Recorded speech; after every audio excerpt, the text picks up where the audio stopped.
Hi guys, we are here in Turtle Cove, Taitam. So after namin Taitam Reservoir, punta kami ng Turtle Cove. So nandun yung pinaka road kasi bumili kami dyan sa Red Hill ng Picari. Ubusan kami ng tubig. So mula sa Red Hill, mula doon sa Taitam, actually sumakay kami ng one station lang kasi bumili kami ng water. So ito pa yung ng bagyo guys. Yan pala siya na natumba. So kaya walang bus. So maglalakad kami ng mga hanggang doon lang bababa kami. So kung may bus, ang baba is Turtle Cove.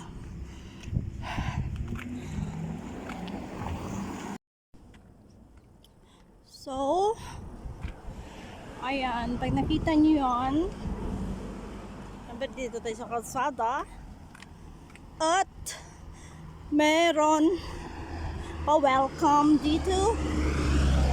Welcome to Turtle Cove Beach. Ayan. So, magsisimula dito ang Stairway to Heaven. Ayan. So, ito yung hagdan pababa, hagdan. Pero lang to hagdan. So, okay lang itong pababa. Pero yung pagpaakyat, well, it's another story.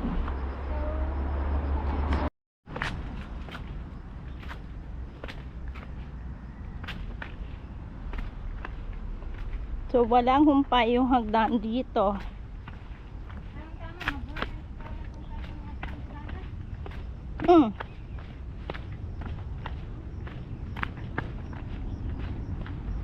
Pero ang baba nito guys, syempre, dagat. Weekend. Ligo-ligo. Yung good thing dito, kasi meron siyang upuan kapag napagod ka. Well, nakakapagod na naman dito isa yung pag-akyat. Lalo pagka hindi ka sanay. First time ko dito, as in sumakit talaga ang mga binti ko 3 araw. Hindi pa kami nag-hike noon eh.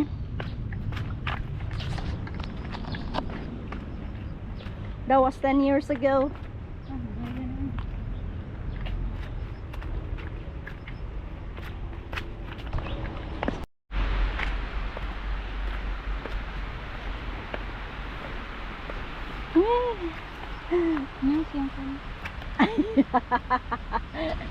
Ayaw. Yun pala yun. Naglilinis na sila.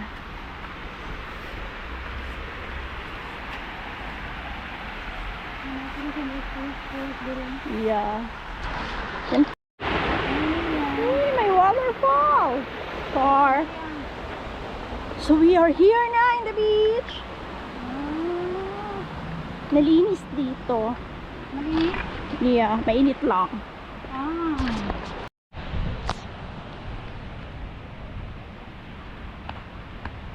Sure, kuya, sismay ay ko sabi.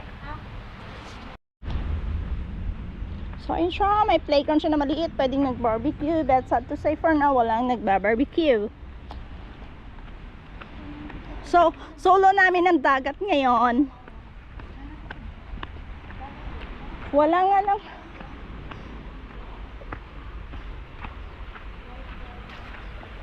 May mga natumba kasing puno. So may naliligo. Wow. Ang sarap. Konti lang yung tao. So, ganyan siya.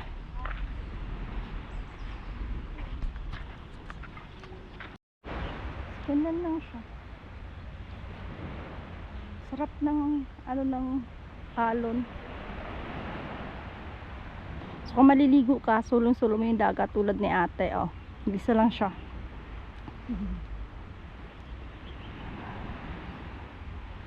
So medyo sa unahan may mga nagfi-fishing.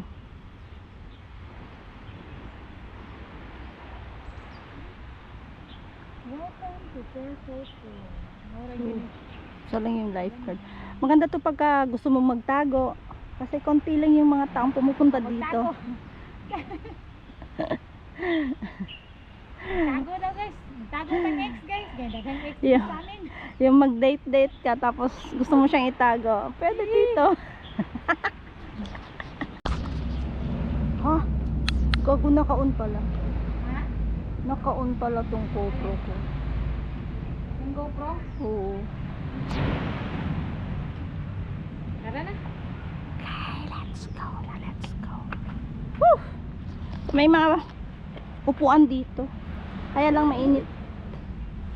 And we will go na. Tuloy Stanley guys. Punta tayo ng Stanley. So may third destination pa kami for today. Third destination. Maraming ganap today. Maraming ganap today. Nag-time. Hindi kasi, hindi daw si Rachel maliligo eh. Aha. Kasi, mainit. Sobrang init. Hindi namin in-expect yung ganito kainit na panahon. So, by Turtle Cove. Siguro na sila oh. Wakan mo nga. Bakit? Kita ko dyan. Go. Ay, sa kahoy ka pala akit. May umakyat sa kahoy oh. Sige.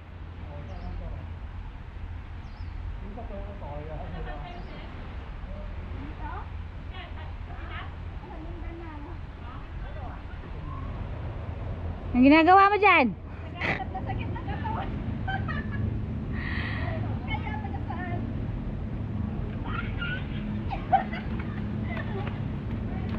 Diba? Uuwi na lang eh. Dami pang kalukuhan. Go! Oh, pabitaw. Go Rachel! Kaya mo yan! Tapos tumalon ka! Hello, sure. Ala! Pag sure! Ala, may umakyat na puno! Kailangan paano bumaba dyan? Dito dumaan guys. Dili lang po agi guys. Tapang yan. Pag yan nabali, magkabayad pa tayo. Gara good guys eh. Tara, malinit. Uwi na kami malamok. Dami kong kagat.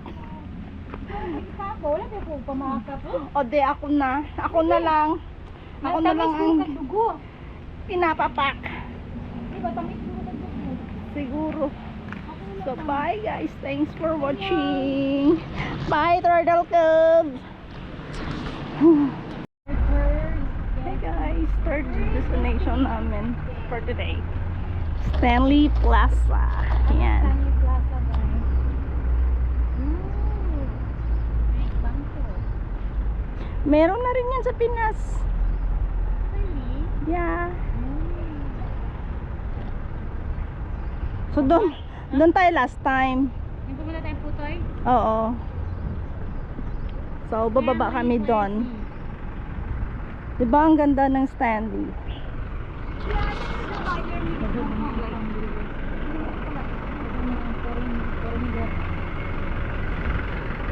So doon tayo.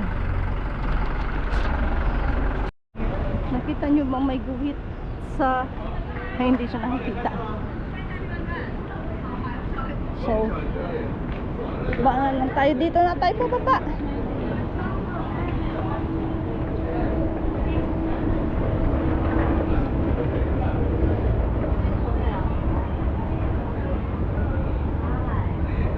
Actually,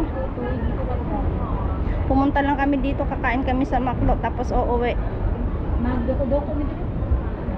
Yung KFC mas mura. Hindi naman tayo, ice cream lang naman yung bibilin natin. Kaya ka magdoko-doko. Yeah. So this is the Lovers Terrace. May lovers ka? Stanley. Dahil Ano to? May paano may to? lovers ka. May paano to? May pa... Tawag dito? May pa-lock. Ay, walang lock. Ano rin siya? Don't know. Oh, yan yung I don't know why. Wow, ito mainit. Paputoy pala, no? Oh, Yung paputoy. Blake Pier. Nasa loob kami ng supermarket. Grabe, sobrang init. So, nasa Stanley Plaza na kami. This is our third destination for today.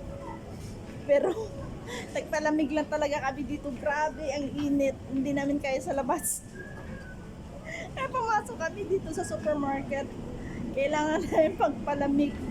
Kailangan mag-cool down yung init.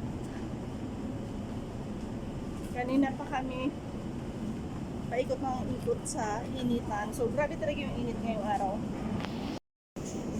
Parang ang sarap kumain ng yogurt. Yogurt ha. Ano ba yan? Kaya lang ang mamahal. Ano sabi mo? Yogurt naman po. Kaya nga, mag-yogurt na tayo or ice cream? Yung ice cream na ano? Yung ice cream. Kanina pa to naglilihi ng ice cream. Haagen-Dazs naman yung gusto ko. Mamahal. Hindi, dryers lang. Dryers lang, okay na. Oy, may 5552 na. 5552 na. May 555 sardines. Nagpapalamig lang ako. Oh, may saba din. Uy, may saba, may 555. Pinas, oy, May dingdong. May bagoong sukang ilo ko. Uy, 2 for 19. So, tag 10 yung isa. Kaya nga. So, ayan.